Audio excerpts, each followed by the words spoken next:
Oke. Ya, selamat datang di Discipleship Group. Ya, ini Discipleship Group ini sudah yang ke 11, berarti ini di bulan yang ke-11 juga kita sudah melakukan Discipleship Group ya, seperti ini. Nah, ini di sini aku mengajak buat teman-teman sekalian yang mungkin masih belum komit, belum mengikuti secara secara tergabung secara komitmen ya di Discipleship Group. Nah, kita ini ada grup, kalau misalnya di sini kalau sampai sekarang kita sampai bulan ini akan terakhir, kita ada 2 DG yang sebelumnya kita tahu ada DG yang lebih private, DG yang lebih banyak sharing, dan yang kedua itu ada DG yang lebih ke arah doktrinal ya, misalnya kayak hari ini, hari Sabtu. Nah, ini jika teman-teman mau bergabung bisa hubungi ke pengurus.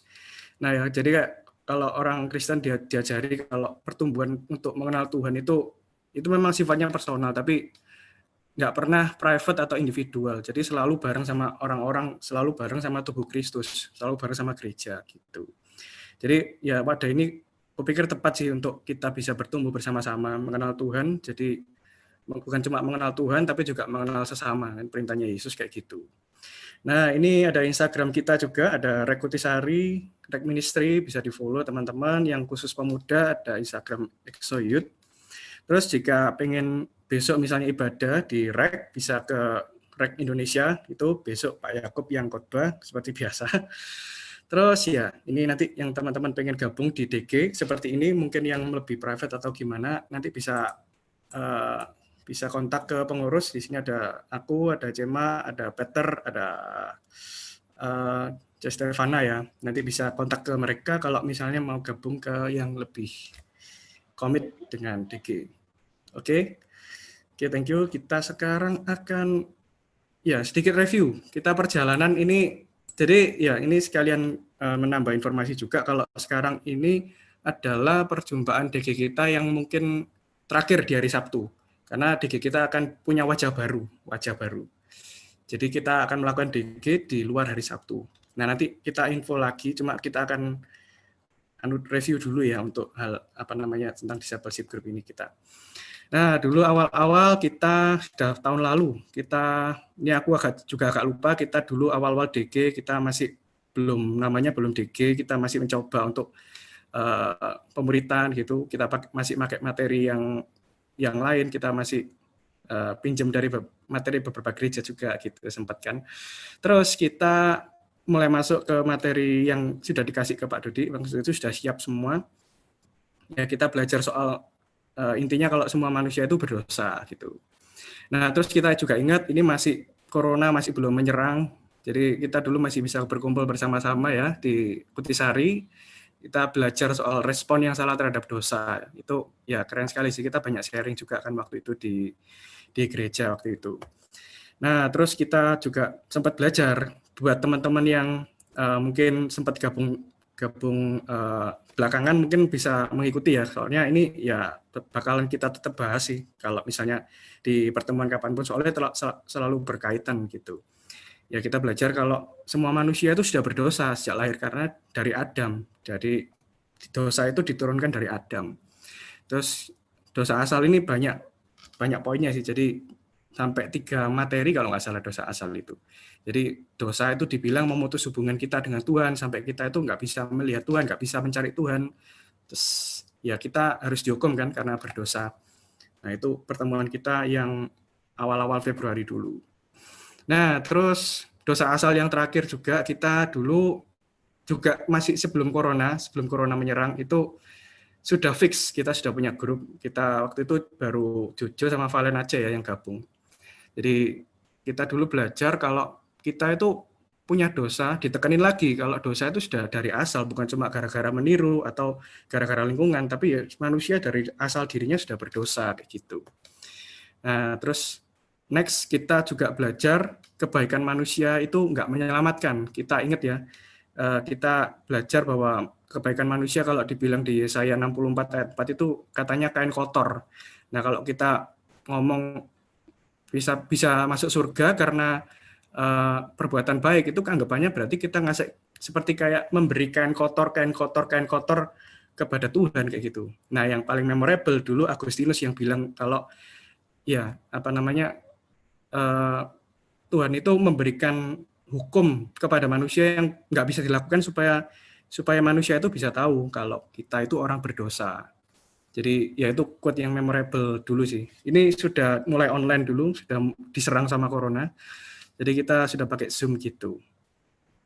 Nah, kita lanjut juga di keharusan salib. Bagaimana salib itu merupakan satu-satunya jalan keselamatan supaya kita itu bisa mengenal Allah lagi setelah diputus karena dosa. Allah yang berinisiatif, Allah yang memulai segala sesuatu. Filipi 1 ayat 6, Allah yang memulai segala sesuatu yang baik akan menyelesaikan semuanya sampai tuntas semua kebaikan. Allah yang memulai beginning well, Allah yang juga mengakhiri finishing well. Itu semua dari salib Kristus 2000 tahun yang lalu. Dan yang lebih baru-baru terakhir ini kita juga belajar soal kelahiran baru. Kita belajar bahwa manusia tanpa dilahirkan baru oleh Tuhan, tanpa dilahirkan baru oleh Roh Kudus, kalau kita ingat di ayat Yohanes 3 ayat 3 itu bilang kamu harus dilahirkan oleh roh dan air. Jadi supaya kita itu bisa istilahnya punya tes akan bisa hidup secara rohani. Karena Efesus 2 ayat 4 ayat 1 itu berkata kalau kamu itu mati di dalam roh, sehingga baru kita bisa hidup baru akhirnya kita tuh baru punya kehidupan iman. Jadi seperti itu baru kita bisa merasakan berkat-berkat anugerah Tuhan dan sebagainya. Nah, kita juga terakhir yang minggu kemarin belajar soal iman. Langsung aja ya, ini aku masuk ke brief review dari DG kita yang bulan lalu. Kita belajar kalau ya iman itu merupakan hal yang esensial dari kehidupan Kristen kita. Dan hanya melalui iman kita dapat menerima segala berkat keselamatan yang sudah Allah karyakan di dalam Yesus Kristus.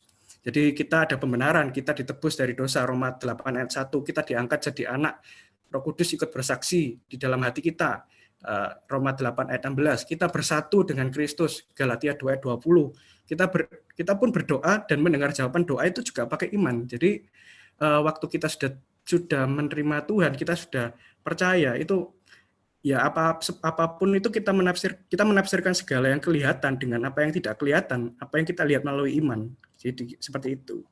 Dan ini juga cukup radikal juga ayat di dalam Ibrani 11 ayat 6 dikatakan bahwa tanpa iman itu nggak mungkin orang bisa berkenan kepada Allah. Nah, tapi di atas semua itu kita paham lah, maksudnya kita itu punya iman terbatas, kita itu punya iman banyak salahnya, kita punya iman kadang nggak benar-benar sempurna. Nah, terus gimana? Nah, kemarin kita belajar bulan lalu bahwa karya Kristus yang sempurna dan kesaksian Roh Kudus lah yang adalah jaminan kita. Itulah menjamin iman kita valid, kayak gitu. Jadi kalau kita bayangkan kemarin, iman itu kayak seperti tas kresek atau bejana lah, yang jelek, lusuh, kusam, yang di dalamnya itu menampung harta. Hartanya itu apa? Ya anugerah Allah. Semua yang diberikan Allah itu cuma bisa dinikmati melalui iman, kayak gitu. Nah, itu brief review dari DG kita yang awal dulu sampai brief review kemarin DG kita bulan lalu soal iman. Dan kita sekarang mau bahas apa teman-teman? Kita akan bahas repentance. Repentance itu apa? Repentance itu pertobatan. Dan materi ini adalah berjudul The War Throughout Our Christian Life. Peperangan sepanjang kehidupan Kristen kita. Jadi seperti biasa kita pengen tahu dulu kan agenda yang kita bahas di dalam materi kita hari ini itu apa aja. Ya, yang pertama kita akan bahas what is repentance? Apa itu pertobatan dan apa relasinya dengan iman, kehidupan Kristen kita? Terus apa sebenarnya natur dari pertobatan sejati? Nah, teman-teman kalau bulan lalu kita belajar soal natur dari iman sejati, kita hari ini akan belajar soal pertobatan sejati, kayak gitu.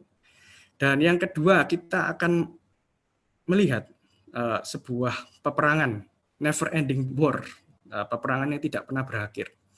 Nah, kenapa kok pertobatan dikaitkan dengan peperangan ya? Siapa yang akan jadi musuh kita selama peperangan ini? Nah, terus yang ketiga kita akan belajar. Sekalian kita kemarin kan bulan ini sudah belajar soal eskatologi, soal akhir zaman. Nah, ini ada menarik ini kalau misalnya pertobatan kita hubungkan dan kaitkan dengan akhir zaman. Dan ini akan memunculkan sebuah pengharapan yang luar biasa. Nah, terus seperti biasa kita juga akan mengakhiri semuanya itu dengan diskusi dan sharing Harap nanti teman-teman bisa lebih banyak sharing personal juga boleh, terus juga berbagi pemahaman-pemahaman Alkitab yang sudah pernah teman-teman percaya atau pahami ya. Kira-kira begitu. Ini agenda kita. Terus ya, sekarang kita akan bicara soal yang pertama, yaitu apa itu pertobatan. Pertobatan, terus relasinya dengan iman yang bulan lalu kita bahas, terus soal dengan kehidupan Kristen kita, terus apa sebenarnya natur dari pertobatan kita yang sejati. Nah, beberapa kali mungkin pertobatan itu seringkali dianggap mirip-mirip dengan mungkin cuma sekedar penyesalan, atau apakah pertobatan itu merupakan perasaan bersalah, atau merupakan introspeksi diri, atau yang lain lebih parah lagi yang lebih asketis menghukum diri. Nah, pertobatan itu seperti apa sih? Nah, pertama-tama kita perlu tahu di mana letak pertobatan di dalam perjalanan kehidupan Kristen kita. Nah, ini sekalian kita review lagi biar kita itu tetap ingat ya, ini framework-nya kalau dibilang itu urut-urutan dalam keselamatan kita, yaitu bahasa Latinnya Ordo Salutis. Oke, pertama kita ingat kalau kita itu mati di dalam dosa. Nah, kita mengatakan bahwa sejak kejatuhan Adam, kita itu mati di dalam dosa. Yang kedua, panggilan Injil. Ada panggilan Injil, ada orang yang memberitakan Injil kepada kita. Nah, Roma 10 ayat 17 berkata, iman itu timbul dari pendengaran akan firman. Nah, Roh Kudus bekerja melalui Injil ini dan menghidupkan kita sehingga ada kelahiran baru. Nah, bayinya sangat lucu sekali ya teman-teman ya. Kita memiliki hidup baru. Jadi mulai saat kita mempunyai kehidupan yang baru, kita mulai dapat melihat Allah, kita dapat menginginkan Allah. Dan itu dibilang yang cukup bagus sekali, ayatnya di Yeskiel 36 itu dibilang Allah merubah hati kita yang adalah batu jadi hati yang lunak, hati yang daging, hati yang lemah lembut. Nah, dari situ, dari kelahiran barulah muncullah iman. Nah, ini iman yang muncul ketika kita dilahirkan kembali. Sehingga kita melihat segala sesuatunya dengan iman, kita menerima segala sesuatu pemberian Tuhan juga dari iman, kita berdoa pakai iman, kita menerima jawaban doa pun juga pakai iman gitu. Dan kita menerima segala berkat yang lainnya gitu. Iman ini yang diciptakan oleh Yesus Kristus dan dijaga dan dipelihara oleh Yesus Kristus di Ibrani 12 ayat 2. Dan dari iman itu ada keluar satu hal lagi bersamaan, yaitu pertobatan, pengudusan, dan pemeliharaan. Cuma di dalam pembahasan kita hari ini kita akan fokus ke pertobatan, yang adalah sebenarnya pesan utama yang ditulis di dalam perjanjian baru ya. Jadi kayak suruh menghasilkan buah pertobatan gitu. Nah, pertobatan ini muncul bersamaan dengan iman, sehingga pertobatan kita itu pun juga anugerah. Dan ya, ini kita melihat apa yang dikatakan Calvin sebenarnya betul ya. Jadi apa yang adalah fakta yang tidak terbantahkan bagi lagi bahwa pertobatan bukan saja secara konstan mengikuti iman, tapi juga lahir dari iman. Jadi bukan cuma bareng, tapi juga lahir dari iman. Tanpa iman nggak ada pertobatan gitu. Nah, terus kita kemarin kalau bulan lalu kita melihat ada 3 aspek iman. Nah, sekarang kita juga akan melihat ada 3 aspek daripada pertobatan. Nah, untuk teolognya ini sempat ya kita kutip juga bulan lalu, yang namanya Anthony Hoekema. Ada beberapa hal menurut dia yang harus selalu ada dalam pertobatan seorang Kristen. Apa itu? Yang pertama, pertobatan ini memiliki aspek intelektual. Jadi pertobatan ini membuat kita itu harus, ya kita tahu, kita mengaku bahwa kita itu berdosa. Kita melakukan pelanggaran terhadap hukum Tuhan dan kita menolak kehendaknya bagi kita. Kita jatuh dalam dosa, status kita adalah status yang berdosa, juga gitu. Tapi di satu sisi kita juga tahu di dalam pertobatan kita itu mengenal kasih setia Allah dalam Yesus Kristus yang sudah mau mati buat kita, menebus kita, membeli kita dari dosa. Nah, sehingga kita melihat di dalam aspek intelektual ini kita tahu bahwa ada kerelaan Allah untuk mengampuni kita. Tanpa pemahaman seperti ini, pengakuan dosa itu akan menyebabkan keputusasaan dan ketakutan. Jadi kan kalau cuma kita ngerti kesalahan-kesalahan kita akan dihukum, itu bakal putus asa banget kan ya. Nah, di dalam sini kita menerima kasih Tuhan, jadi kita juga tahu bahwa ada harapan di dalam pertobatan. Yang kedua, di dalam pertobatan itu ada yang namanya aspek emosional. Jadi bukan cuma tahu di kepala, bukan cuma tahu di pikiran, tapi di dalam hati kita, di dalam perasaan kita itu muncul ada perasaan penyesalan, duka cita yang sesuai dengan kehendak Allah. Nah, ini mungkin teman-teman kalau bisa lebih jelas ya, ini bisa dibedakan dengan duka cita Yudas. Sama kan ya, Petrus dan Yudas sama-sama berduka cita kan, sama-sama habis mengkhianati gurunya. Nah, tapi Petrus berduka cita lalu bertobat jadi murid, jadi rasul yang besar luar biasa. Tapi Yudas habis dia berduka cita, habis dia menyesal, akhirnya malah bunuh diri dan nggak ada buahnya gitu. Jadi duka cita dan penyesalan sejati itu asalnya juga dari Allah. Dan yang terakhir, yang tidak kalah penting dengan dua hal ini, ada aspek volisional, yaitu ada satu sikap waktu kita itu bilang pertobatan. Pertobatan itu ada aspek volisionalnya. Berbalik dari dosa, mencari pengampunan yang terjadi di dalam batin kita. Nah, di sini kita melihat ada tindakan. Jadi, tidak cuma pikiran, tidak cuma perasaan, ada tindakan juga. Kita kembali kepada Allah dengan sikap ketaatan penuh, syukur, menghasilkan buah-buah pertobatan, dan menghasilkan perubahan hidup. Seperti itu. Dan kalau kita lebih kerucutkan lagi, berarti intinya pertobatan itu ada yang sikap berbalik dari sesuatu jalan yang berdosa, berbalik dari sesuatu jalan yang jahat, fasik dan sebagainya, dari kesalahan-kesalahan kita kepada, nah ini sisi positifnya, kepada Allah. Jadi kita berbalik kepada apa yang baik, kepada Allah, kepada pada apa yang dikatakan oleh Alkitab gitu. Nah, seperti itu. Nah, sehingga kita bisa menyimpulkan sesuai dari apa yang dikatakan oleh tadi yang teolog sempat kita kutip, Antoni Hoekema sendiri mengatakan bahwa istilah pertobatan itu apa sih? Pertobatan itu didefinisikan sebagai tindakan yang secara sadar dilakukan oleh seseorang yang lahir baru, untuk berbalik dari dosa kepada Allah ke dalam suatu perubahan hidup sepenuhnya, yang dinyatakan melalui dalam bentuk suatu cara tadi berpikir, merasa, dan kehendak yang baru atau tindakan yang baru. Kira-kira begitu. Jadi ini aspek penting dari pertobatan yang perlu kita tahu. Nah, kita akan berangkat ke poin yang kedua. Kita akan belajar juga apa sih perang tanpa akhir itu. Kok perang? Kenapa kok pertobatan dikaitkan dengan peperangan ya? Siapa yang akan jadi musuh kita? Nah, peperangan itu sebenarnya adalah peperangan yang terjadi di dalam diri. Nah, kita perlu menyadari bahwa selama orang Kristen hidup di dunia, mereka masih belum sempurna. Memang orang Kristen sudah dijadikan sebagai miliknya Tuhan. Kita sudah ditebus sepenuhnya, kita sudah menang sepenuhnya, tapi kita masih hidup di dunia, kita masih hidup di dalam daging. Jadi selalu ada ketegangan antara hidup menginginkan kehendak Tuhan dengan sesuatu yang lain. Nah, ini kita mungkin bertanya-tanya ya, melawan siapa ya? Melawan siapa ya? Nah, pertama kita melawan daging kita sendiri. Kita punya kecondongan yang sudah jatuh dalam dosa, sehingga kita itu menginginkan hal-hal yang jahat gitu. Dan yang kedua, kita melawan dosa. Nah, ini pergumulan Paulus juga. Ini meskipun dia sudah jadi orang Kristen, di Roma 7 ayat 18, Paulus itu berkata, aku tahu kok apa yang baik, tapi yang jahat malah yang tak lakukan. Jadi kita sudah tahu yang baik itu apa, tapi tetap kita lakukan yang jahat. Nah, ini pergumulan terus-menerus, pergumulan melawan dosa. Nah, yang ketiga juga kita melawan dunia. Nah, ini maksudnya bukan sampai benar-benar keluar dari dunia, nggak mengikuti relevansi dunia, nggak mengikuti update, tapi mengasihi dunia ini adalah mengasihi dunia yang membuat kita itu hilang fokus untuk mengasihi Allah terus-menerus gitu setiap hari. Nah, di sini kita tuh tahu ya dari Efesus 6 sendiri, Allah itu sudah memberikan senjata-senjatanya.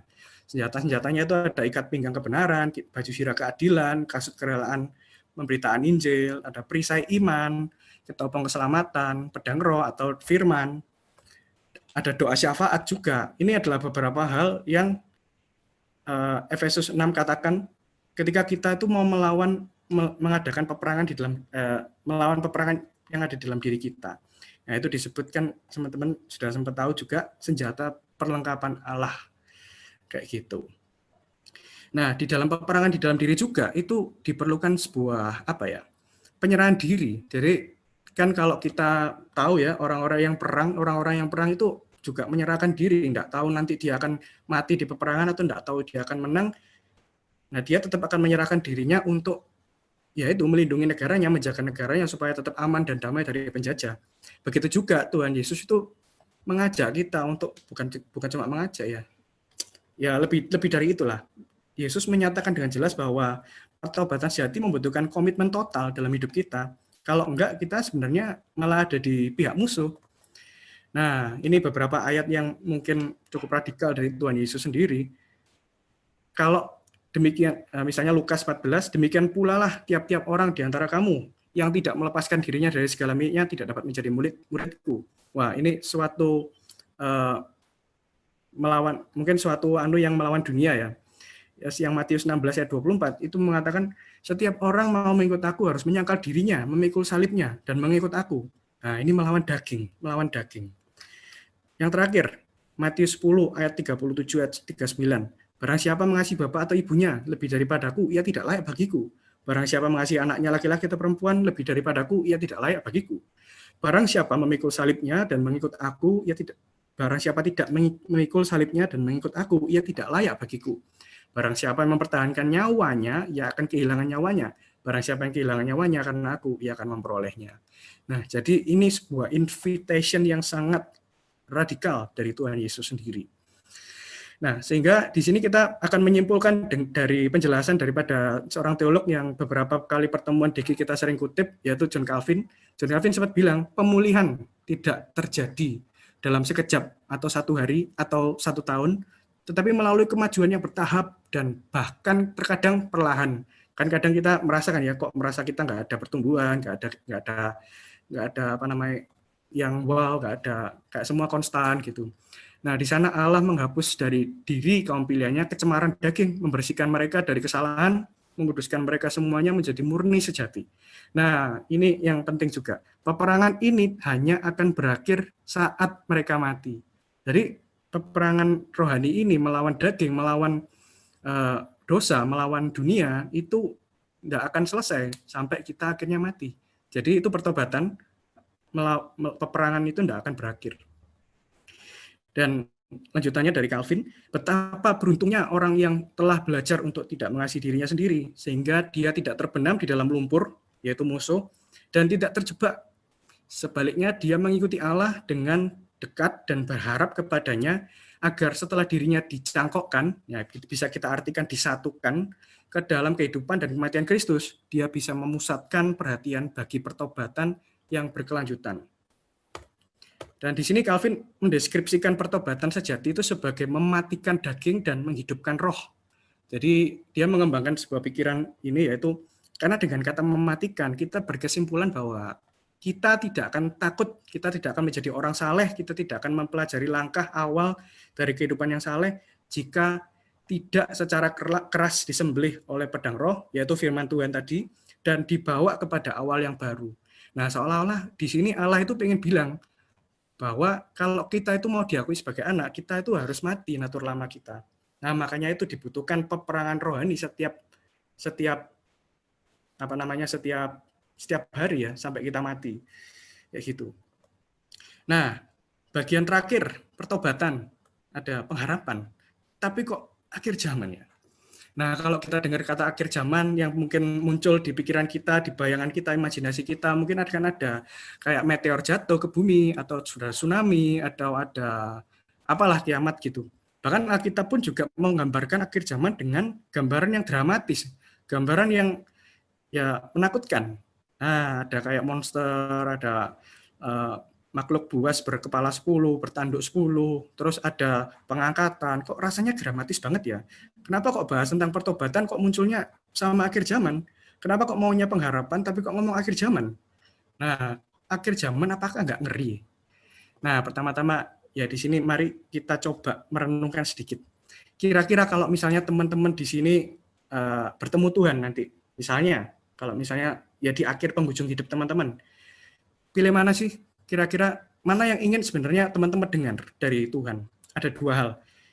Pilihan statement yang pertama, Tuhan bilang, aku nggak pernah kenal kamu, nyahlah daripadaku kamu sekalian pembuat kejahatan. Matius 7 ayat 23. Atau statement ini, baik sekali perbuatanmu itu, hai hambaku yang baik dan setia, engkau telah setia dalam perkara kecil, aku akan memberikan kepadamu tanggung jawab dalam perkara yang besar. Masuklah dan turutlah dalam kebahagiaan Tuhanmu. Nah, waktu kita mikirin dua hal ini, kita tuh diajak mikir lagi ya, gimana kalau ternyata pertobatan kita yang ada di waktu kita hidup itu sebenarnya nggak sejati. Kita sudah pelayanan misalnya, kita sudah mengikuti KKR, kita sudah mengikuti ibadah, kita jadi pelayan di gereja, kita melayani di kampus kita, tapi tiba-tiba kita diajak berpikir, gimana kalau ternyata pertobatan kita nggak sejati ya? Nah, kalau kita lihat ke cerita perumpamaan-perumpamaan Yesus, sebenarnya perumpamaan-perumpamaan Yesus itu banyak yang mengandung yang artinya itu akhir zaman. Nah, salah satunya itu tentang cerita gadis bijaksana dan gadis bodoh. Gadis bijaksana dan gadis bodoh itu sama-sama itu digambarkan oleh beberapa penafsir ya, itu sebagai orang Kristen, orang-orang yang mengaku percaya Tuhan, orang-orang yang mengaku dirinya, oh ya kok aku anak-anak Tuhan. Nah, tapi beda. Yang 5 bersiap-siap membawa cadangan, tapi yang 5 lagi yang nggak siap-siap, nggak ada apa-apa, ya kayak ya wes, nanti kalau masuk ke kerajaan surga ya wes gitu. Nah, ternyata kita tahu kisahnya kan ya, kalau misalnya di dalam kisah itu dari 10 orang itu cuma 5 yang masuk, karena yang 5 itu bersiap-siap membawa cadangan minyak untuk pelita ya. Jadi yang gadis bodoh yang 5 itu tidak diterima sama mempelainya itu. Nah, jadi kira-kira kita yang mana sih? Kira-kira kita pertobatan kita bagaimana sih? Nah, ini pertanyaan yang perlu direnungkan. Bahkan kita juga bisa merenungkan hal ini dari Wahyu. Pengharapan ini bisa kita kita bisa merenungkan soal pengharapan ini dari Wahyu juga. Nah, seringkali kita membaca kitab Wahyu kan, kita kadang-kadang membaca kok takut ya, kok peristiwa-peristiwa tentang akhir zaman ini kok menakutkan gitu. Pertanyaannya, kenapa kok takut? Karena Alkitab itu isinya kabar baik kan, kenapa kok jadi timbul takut ya kalau misalnya membaca Alkitab, membaca satu bagian di dalam kitab yang isinya kabar baik ini? Penjelasannya mungkin adalah jangan-jangan kita berada nggak ada di sisi di mana Tuhan ingin kita berdiri. Atau jangan-jangan kita memang menikmati pergaulan dengan kubu musuh. Iya, musuh yang tadi kita sebutkan ya, daging, dosa, dunia. Sehingga akhir zaman jelas akan menakutkan bagi kita. Nah, ini kita muncul pengharapan di sini. Tapi sebaliknya, bukankah bagi kita yang hatinya hancur, jatuh bangun dalam mematikan musuh? Berita akhir zaman adalah pengharapan dan penghiburan yang besar. Nah, bukankah akhir zaman ada pengharapan bahwa Yesus Kristus akan datang kembali ke dunia ini, memulihkan seluruh ciptaan yang adalah sesuatu yang paling kita nanti-nantikan. Gitu. Nah, inilah yang seharusnya mendorong kita. Pengharapan ini mendorong kita itu untuk berjuang melawan daging, dosa, dan dunia dengan lebih tekun dalam pertobatan kita. Di sini kita punya semangat mengerjakan keselamatan kita, bukan kita mengerjakan karena kita harus memberikan sesuatu supaya Allah menerima kita, tapi sebaliknya Allah sudah menerima kita dalam Yesus Kristus, sehingga akhir zaman ini merupakan sebuah pengharapan bagi kita. Waktu akhir zaman malah ada pengharapan besar bagi orang-orang percaya, yaitu kita akan menyambut Tuhan, kita akan melihat wajah Tuhan itu sendiri. Jadi salah satu kutipan yang sering dikutip sama Anthony Hoekema dalam bukunya Bible and Future, Alkitab dan Akhir Zaman. Ini sekalian kita menutup ya, kemarin kita dimensi akhir zaman. Ya, ini sesuatu yang luar biasa. Jadi satu kutipan dari Edward Thomason itu mengatakan, gimana sih akhir zaman itu nanti? Gimana sih kondisi langit dan bumi yang baru? Nah, ini aku baca ya. Dunia yang di dalamnya kita akan masuk ketika Kristus datang kedua kalinya, bukanlah dunia yang sama sekali berbeda. Itu adalah dunia yang sekarang ini, langit yang sekarang ini, dan bumi yang sekarang ini. Tapi keduanya, baik langit maupun bumi, telah berlalu dan diperbarui. Semua hutan, tetap ada hutan, ladang, kota, jalan, dan semua orang percaya akan berada di dalam bumi ini yang sudah ditebus. Jadi kita menggambarkan ya, kalau misalnya di dalam langit dan bumi yang baru itu segala hal yang baik itu ada. Bahkan hal-hal baik yang sekarang ada di dunia ini pun juga akan ada nanti di akhir zaman. Jadi mungkin ada culture yang baik, pemerintahan yang baik, ada budaya apa yang baik, itu tetap akan ada di dalam langit dan bumi yang baru. Nah, ini kita melihat kontrasnya bahwa di masa sekarang ini semua tempat itu adalah medan perang. Seperti yang kita bilang, kita melawan dosa, kita melawan dunia, kita melawan daging. Kita penuh dengan perjuangan, penderitaan. Kita menantikan penggenapannya, yaitu waktu Yesus datang kedua kalinya. Namun suatu saat tempat itu akan menjadi ladang, maksudnya bumi ini menjadi ladang-ladang kemenangan, ladang-ladang yang penuh tuaian, di mana semua benih yang pernah ditaburkan dengan air mata akan menjadi tuaian kekal untuk dibawa pulang. Jadi kita di langit dan bumi yang baru, kita melihat bahwa bumi tidak jauh lagi dari surga, tapi surga itu turun ke bumi, yaitu ketika Tuhan itu sendiri datang ke dunia. Dan bukankah itu menjadi pengharapan yang luar biasa besar bagi kita, sehingga kita itu bisa punya semangat untuk melakukan pertobatan kita, melawan musuh-musuh itu. Dan mungkin satu hal lagi yang akan di sini kita berikan ya untuk menutup. Pernah dengar nggak sih kalau di surga itu jalannya dari emas? Nah ini pasti sering, ini pasti dari Wahyu pasti banyak penggambaran kayak gini, dan ini benar, maksudnya nggak salah juga. Tapi ini sebuah simbolisasi. Kita di sini belajar bahwa apa sih simbolisasinya emas, jalannya dari emas di surga. Itu mau menggambarkan bahwa apa yang paling mulia di bumi, apa yang paling dicari-cari orang di dunia, apa yang paling dinilai berharga sama orang-orang dunia, nanti di surga akan dianggap paling tidak berharga. Karena ya gimana lagi dijadikan jalan. Dan di sana, di surga, apa yang paling indah, apa yang paling mulia, apa yang paling dicari-cari orang, yaitu adalah kasih Allah. Kita di surga menemukan kasih Allah. Kita di sana bisa mengasihi Allah juga sepenuhnya. Bukan cuma dengan Allah, tapi kita juga mengasihi saudara-saudara seiman kita di sana. Kalau kita di dunia mengasihi saudara-saudara seiman dengan penuh pura-pura, kita kadang-kadang mau mengasihi tapi sulit, kita mau mengasihi tapi nggak tulus, mau mengasihi dengan tulus tapi orang yang kita kasih nggak menerima kasih kita. Nah, di surga di sana kita akan merasakan bagaimana kita tuh bisa mengasihi dan dikasihi sepenuhnya. Jadi benar-benar penuh kita akan mendapat kasih dan kita bisa memberikan kasih kita sepenuhnya kepada Tuhan maupun kepada sesama kita. Dan mungkin ya kita nggak akan bisa berspekulasi lebih jauh lagi, meskipun kita berspekulasi sehat ya. Tapi ya yang kita tahu, kita di sana itu akan indah. Apa yang nggak pernah dilihat mata, nggak pernah didengar telinga, nggak pernah timbul di dalam hati, itulah yang akan Tuhan sediakan bagi umatnya. Jadi bagi kita semua, mari kita bersama-sama berperang dalam pertobatan, kita melawan musuh dunia, daging, dan dosa bersama-sama, karena kita nggak mungkin bisa sendirian. Bahkan di surga pun kita juga akan bersama-sama dengan Tuhan, dengan umatnya, kayak gitu. Jadi ini mungkin discipleship group ini juga merupakan salah satu wadah yang baik sekali ya buat kita itu sama-sama bertumbuh melawan dosa dan sebagainya seperti itu. Ya kira-kira begitu buat materi. Mungkin teman-teman ada yang mau disampaikan?